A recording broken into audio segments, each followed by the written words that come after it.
Γεια σας παιδιά, καλώς ήρθατε στο κανάλι μου. Σε αυτό το βίντεο θα σας δείξω πώς μπορούμε να κρατήσουμε τα blobs της iOS συσκευής μας σε περίπτωση που χρειαστεί στο μέλλον να κάνουμε update ή downgrade χωρίς η Apple να υπογράφει την iOS. Αρχικά θέλω να πω ότι τα blobs είναι κάποια αρχεία διαφορετικά σε κάθε συσκευή, πράγμα που σημαίνει ότι δεν μπορούμε να τα χρησιμοποιήσουμε σε κάποια άλλη. Αυτόν που έχει φτιάξει το πρόγραμμα που επιτρέπει το downgrade και το update με τα blobs θα τον βρείτε στο Twitter με το όνομα Teamstar, όπου μπορείτε να ενημερώνεστε με ό,τι καινούριο ανεβάζει σχετικά με το πρόγραμμα. Λοιπόν, για να αποθηκεύσουμε τα blobs θα πρέπει να κατεβάσουμε αυτό το αρχείο από το Mediafire. Το link θα το έχω προσθέσει κάτω στην περιγραφή. Εγώ το έχω ήδη κατεβασμένο, οπότε θα το ανοίξω και μέσα θα δούμε έναν φάκελο που λέει TCC και θα το πετάξουμε στην επιφάνεια εργασίας.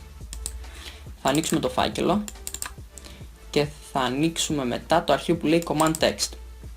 Εκεί πέρα θα δούμε να λέει Model και ECID. Αυτά εδώ πέρα τα δύο θα πρέπει να τα αντικαταστήσουμε με τα στοιχεία της συσκευής μας. Τα στοιχεία της συσκευής μας θα τα βρούμε συνδέοντας το τηλέφωνο στον υπολογιστή και ανοίγοντας το iTunes. Εγώ το έχω ήδη συνδεμένο, οπότε θα ανοίξω το iTunes. Θα πάμε στην κατηγορία που λέει πληροφορίες και θα πατήσουμε εκεί πέρα που λέει Serial Number δύο φορές. Θα δούμε ότι θα εμφανιστεί το ECID. Θα το κάνουμε copy και paste εκεί πέρα που λέει ECID. Το ίδιο θα κάνουμε και για το model. Πάμε στο iTunes και θα πατήσουμε μία φορά στο ECID. Θα δούμε ότι θα εμφανιστεί το Model Identifier, το κάνουμε copy και θα το κάνουμε paste εκεί πέρα που λέει Model. Αφού κάνουμε αυτά τα δύο πραγματάκια, θα κάνουμε copy όλη τη γραμμή και το κλείνουμε.